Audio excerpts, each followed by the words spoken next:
Are you moving? What's going on? Give me the update. Yes. Well, my husband and I are moving. And I've been in Laguna on and off for since the 80s, except for New York City for 10 years, which was fucking fabulous. We decided together that we were ready for a move.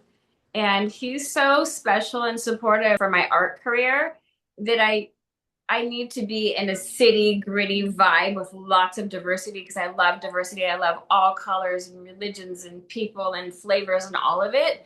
And although Laguna is beautiful, it just doesn't have enough grit for me. I love grit. And some people, it's funny because I've heard a lot of people say, like, oh, you're going to leave Laguna. It's so beautiful. Yeah, well, it is really pretty, but I'm looking for something different.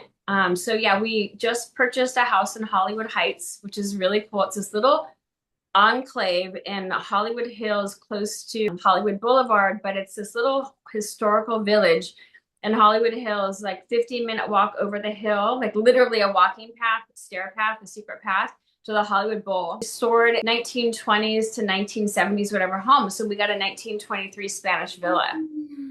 It's super cool. Oh, the whole city's your muse, even your home. I know. So super excited. And Jim's gonna have an office, and I'm gonna have an art studio there that's gonna be shown also as like a little mini gallery, so I can have clients over to actually see the work looking good, not having to come into my garage, you know? In the transition of the move, you had a tiny sign outside that was powerful. Obviously, you used a little bit of social media, but do you want to talk a little bit on the energetics of how you moved so much of your art in a quick amount of time? This is a double answer. So I think a big part of it is my sobriety. I've been working really hard on my sobriety lately, doing beautiful work. So I haven't been lax about it this go. I had a little relapse a couple months ago. I'm actually 60 days sober again today, which is great. This go around, I've been working with my sponsor diligently. I just finished my fourth step, which can be freaking gnarly because you get into like resentments and fears and shame and guilt and all of it. And you basically go through it with her and give it to God. And I told her stuff where I thought she was going to be a holy shit, but she was like, okay, made me feel better by telling me stuff about her. So it was really nice. So in doing the work in sobriety, I'm in AA and I love AA, really about becoming the best version of yourself you can, not holding resentments, not staying in fear, because fear is this thief of joy, right? Being kind, being of service is huge. And I think that all of these things have built my confidence in who I am as an artist. Because with social media now, you can really fuck your head up, right? Like, oh, this artist is so much better than me, and they're doing all these shows, and they're making all this money, and instead of doing that, I've just been more like grateful for the other artists and happy for them rather than jealous, which I can, envy. Envy is huge, and so in that, I just decided to get my confidence and signs out that said, moving a fine art sale. And that brought a lot of energy. Some people come over and purchase like a lot of art, probably from that about 11, no, let me see, 15 to 17 pieces. And then through social media and telling people that I'm moving and doing a liquidation, I've sold a lot more. And I actually got commissions as well, like huge commissions. Florida, Palm Desert, and Michigan, and then another huge one in Orange County. So just getting that momentum going and having faith in myself that maybe I'm not the best artist, but my heart's in it and it's in the right place. And I'm letting God work through me in order to produce work that will bring joy to people's lives. Just really, that's it. Just how can I be of service to bring joy to people's lives, especially in this fucking crazy, chaotic world that we're in. It's always been chaotic and crazy, right? We've always had violence and hatred and division and everything. But right now, I feel personally in our political climate, things are super fucked up. And so if my one part can be creating art to soothe the soul, to see that you can be joyful in a place of chaos, that's what I'm going to do. And the authenticity of my purpose of why I'm doing what I'm doing is having my art sell. And I think that's the reason why. Yeah. I was going to ease into it, but I love that you just right away are like talking about the journey of sobriety. But I do want to, if you're okay with it, I think especially with social media, you're right. Like it's so easy to pretend you're perfect and have this expectation on yourself. And so I appreciate you just being real and honest about it. But can I ask, like, what made you kind of triggered and want to relapse? Honestly, so this is a big thing. And I think that we should talk about it more as women. So I'm going through menopause and I lost my sex drive. My husband and I have had a really, healthy, beautiful, connective sex life for many, many years. And that's really hard because has made me feel less than. So Hmm. couldn't just have a drink and get my groovy on and try to make myself feel better rather than just having the natural hormones in my body to make me feel sexual and not desired, but to desire. And my husband's gorgeous and sweet and kind and wonderful and beautiful body, the whole thing, you know what I mean? And just a gentle soul. So it has nothing to do with him. We went on a trip to Florida and I was like, fuck it, I'm just going to have a glass of wine. And it didn't really work out that well because if you're an alcoholic or addict, it doesn't work out that well. You want more and more and more and more. You try, Yeah. well, if this feels good, then I want more to try to feel a little bit better. And so that's basically what happened. We were on vacation and visiting a client of his, and I wanted more, and I was starting to get sneaky and hide it in my purse. And then we were at a hotel, and I was sneaking shots at the bar, and I don't do well with hangovers. And I had known what I did, so I already felt guilty about that. So then I was trying to drink the hangovers away and feel better about that. And this went on and on for about 5 days. Fortunately, I wasn't blacking out drunk like I used to do before. So I was completely aware of what was going on. Hmm. And that awareness, when I got home from our trip, I kept drinking for a couple of days. I thought, oh shit, it's happening again. My husband knew, and I took myself to the hospital on a Saturday and they did like a home detox for me, which was amazing. So I didn't go back into rehab or have to do a detox in a hospital because my alcohol level was really, really low because I was trying to get it down low. So I Yeah. was able to do that. And I told my sponsor and she was like, okay, well, let's get you back up going. What did you not do before that we can do now? And I stopped going to meetings and Mm. I started getting really complacent and I was like, ugh. So a combination with complacency and not going to meetings as much and wanting sexual sex drive, a false sex drive with my husband, that's what really did it. And so I'm just doing it different now. We talk about it. Our intimacy is different now and it's more beautiful because it's real and he understands what I'm going through. And Yeah. also, I have a lot of sexual trauma from my past, assaults and things of that nature. And that also compiles on with lack of, right? And all of that. So I'm just kind of working through all of that stuff right now. And it feels really good. It doesn't feel scary. I mean, I still have some guilt because our intimacy isn't as much as I'm sure he would like, and probably me as well. But I'm working through it. And it's actually a beautiful journey because I know that on the other side, it's going to be really, really great and relieving. And also, my sponsor told me, she goes, I'm just going to be real with this. She said she didn't have an orgasm for 7 years. And now her sex life with her husband of 20 something years, and they have 3 kids, is unbelievable. And Mm. they're both sober. So she's like, it's going to change. Don't worry. Yeah. Yeah. Because even things like making out with someone for someone like me, sober, is really weird. Mm.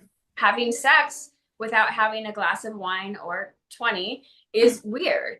So I'm working on the self-love and love towards him as two flawed humans rather than trying to be perfect and sexy and beautiful all the time. So there's a lot in that, but I think it's Yeah. important to talk about for women because there's so many women going through. There's so many women that lose their sex drives in perimenopause, menopause, that become alcoholic. Wow. It's super common. Like the Yeah. percentages are outstanding. It's interesting. One, I'm grateful for your sponsor that there's no shame in it, you know? She's just like, okay, like this is it. What do we do? Mm-hmm. My other thought though is like, because, bringing yoga and tantra into it because I believe, and I think you do too, and the yogis, but the creative energy and the sexual energy are the same. Mm-hmm. So I do notice like you're also in this creative renaissance right now. You've been painting like a mad woman, like the beautiful painting right behind you. Mm-hmm. It's for sale. Uh, so it's not that you're not channeling creative energy, sexual energy, like sensual energy. And just you like walking down the street is a sensual being. It's obvious. Like look at your toned arms.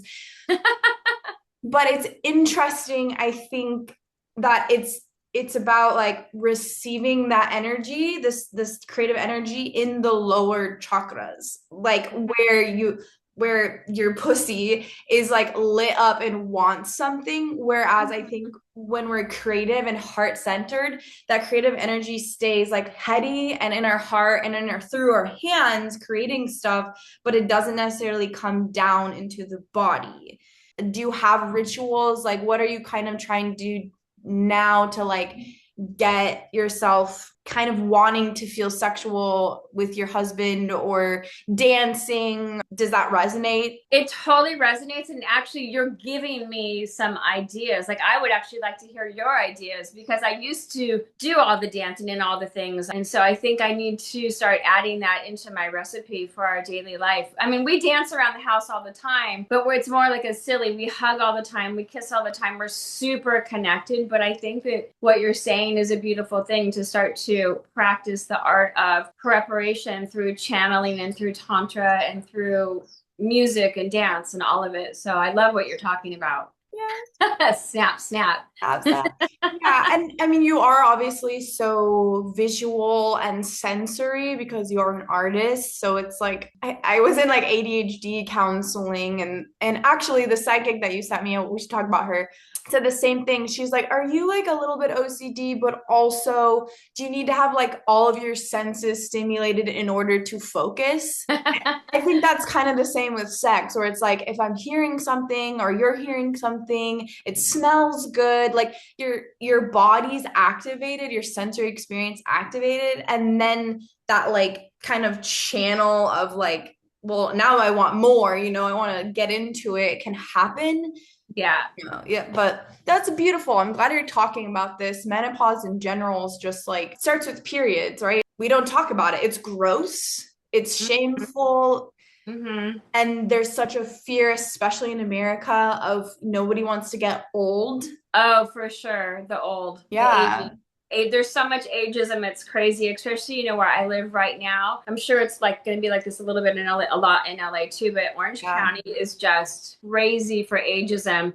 And I mean like ageism towards ourselves as a lot too, because we do that comparison thing. So a lot of social media comparison ageism stuff. I do it to myself. I mean, I'm in the gym all the time. And, I was just talking with you about, should I do hair extensions again? And blah, blah, blah, blah, Yeah. blah. And there's no shame in it. Like, There's no shame in it. yeah, right. Like, adorn yourself. It doesn't become an addiction. Anything that becomes an addiction takes away from us being in service. So That's a good way to say it because there's something about like, I'm sure you put on a little bit of makeup and changed your shirt or whatever because it puts you in an energy. Like, I've been working from home, but I still put like a nice outfit on.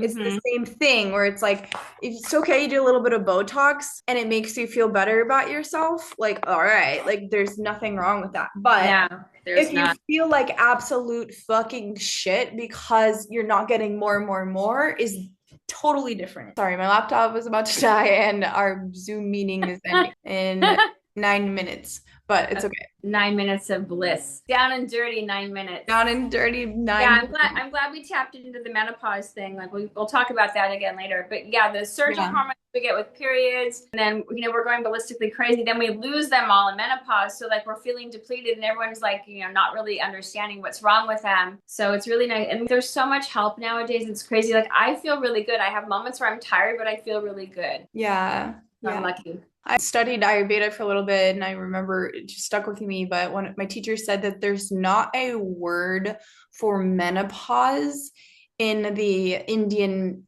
system. And she said it's because actually, if women didn't spend so much of their life deeply stressed, because the culture there, it is like it's fast because it's busy, as you know, you've been there, but yeah, and it's a lot of survival going on. But I think by and large, there's more preventative medicine and there's less suppression in terms of like trying not to age. So by the time women are 40, 50, 60, they've had this entire life of being under pressure and sick, like just so much stress that it's this recalibration of our bodies, and so you freak out. And I think it's always interesting, like the hot flashes, because I think of hot flashes as a kundalini symptom. Yeah. As you do too. So it's like, okay, it's your chakras being like, what the fuck?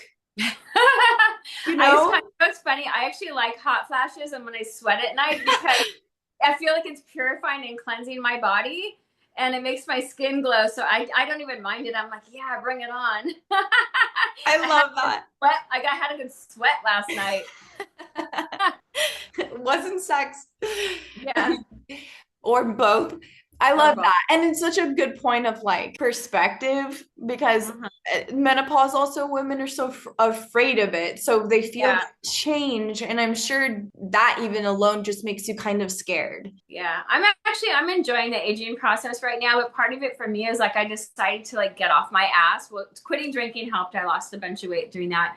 And then getting into the gym every day. I'm Mm. like, I'm just not going to sit around and be woe is me. I'm going to do something about it. So, for women going through menopause and in their, 40s, 50s, and whatever, building muscle is massive. And it also increases endorphins and serotonin and everything. And so you feel better just from going to the gym.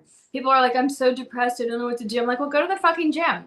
Even if you don't want to, go to the gym. If you can't afford it, do some push-ups and sit-ups, go for a walk, get outside, vitamin D. There's so many things to do that are free and not free, that Mm-hmm. are natural to do to change your brain chemistry. Breathing exercises, nadi shoda, there's so many things. I love that. I'm glad you're saying this too because like I'll see someone 25 talking about like health and they're like just get up, have a positive attitude. And I'm Yeah, sure fuck you. yeah, exactly. Like, bitch, it's just different. But I do like to hear this perspective of sometimes it is about just like start with a walk. Yeah, I'm 57. I just turned 57 on Happy birthday, November 12th. Scorpio. Yeah, Scorpio. Yeah. So, like, I'm not going to fight it. Like, I'm going to fight aging. I'm going to age as gracefully as I can, but I'm going to enjoy it and just be like, wake up and be like, oh my God, I have another day. I have another day rather than, oh my God, I'm getting older. Because that's a perspective too, right? Like, I'm fucking getting older or I have another day. Because I was Yeah. chosen by God to wake up today. I didn't have to. Oh, He chills. said, he said, okay, it's your day today. Yeah, purpose. I saw this video on Instagram and it's like her looking in a mirror and she's in the beginning, she's saying positive things about her face and she looks glowy and happy. And then she starts saying negative things about herself. And the point of the video, it's a time lapse. She starts to literally age herself in a short amount of time with Wow. just the thoughts in her head. Yeah. And yeah, it's just proof. Like if we Mhm. wake up every day and think, "Oh, I'm getting old," and you're only noticing the wrinkles, you're Mhm. going to have more wrinkles. Like not that Yeah, there's yeah, anything wrong with wrinkles, but we yeah. our cells are listening. So I've been trying to say like you're getting younger. No, I love you just said our cells are listening because cells are listening and how you think is huge because it's going back to how I created all these art sales was knowing that when I have these thoughts of sales are coming in, my bank account's getting bigger, my brain doesn't know that it actually hasn't happened yet. So Mm. what's happening is that it's actually creating it. So same thing for how we age, mental health, how we feel about ourselves, the stories that we tell ourselves to other people is so huge. If you walk around or we walk around, we're constantly sharing stories of like, oh, woe is me, is my past. I'm always depressed and I'm always this and I'm always that and shit always happens in this job and that boyfriend that I should have left 20 freaking years ago. I'm still with, that story. I'm like, enough already. We do have the power to change, and it starts with thought. And then that thought, as we know, goes into words, into action, into lifetime. And Mm. it's not as hard as we make it. I heard a saying like years ago that some people believe we don't deserve to be happy. And that's that martyr thing. And I know you know what I'm talking about because we walk around like this, right? But then, at the end of that, we forget again, and I like to talk about service a lot, that like every moment we walk around in self, we're not being of service and we're being Mm. selfish. Mm-hmm. So I'm really aware of that these days. Every morning I wake up and I pray out on my deck. Whenever I go teach a class or whoever I'm going to meet, I ask God to work through me to be of service for someone in that moment, in that day. Taking the ego out of it. So does it mean like let me touch someone and change their lives? Be my Right? shield, stranger at the grocery store. Yeah, yeah. I'm not a guru. That's why, but someone who dispels darkness into light. But Mhm. yeah, I'm not a guru, but I'm aware of energy tapping onto someone else, rubbing across their shoulder. And if my energy is like negative and shit and jealous and judgmental, then that's going to touch them Yeah. because we're like, Yeah. I love that. It's like yogis say, like the psyche is like 8 million miles can stretch. And it's like when you think of someone and then they text you, Oh yeah, like it, 100%. we're also connected. So it's like if I Yeah. am sitting in front of or looking at someone in the line at the grocery store, for example, and I'm thinking like, oh, I don't like their shoes. Uh-huh. That's literally bringing their energy down. So, and then the same thing with ourselves. If I'm sitting there thinking like you suck today, then I'm gonna suck today. Like, Much, yeah. There's a little thing that I also love too, like how you just said, because I'm assuming when you wake up in the morning, you suck today. People think that they can't change. They have to wait till tomorrow or tonight, or they're always saying, oh, I'll start on Monday, right? Or I'll start on the New Year's. We have every single second of every day, we have an opportunity to change. mm, Every single second of every day. Even if you had a shitty day and it's 6 o'clock, you can whoop, zip it. Even if someone died or you lost, someone broke up with you, or you got shit faced drunk and blacked out, whatever it was that happened, you can still shift it and change it.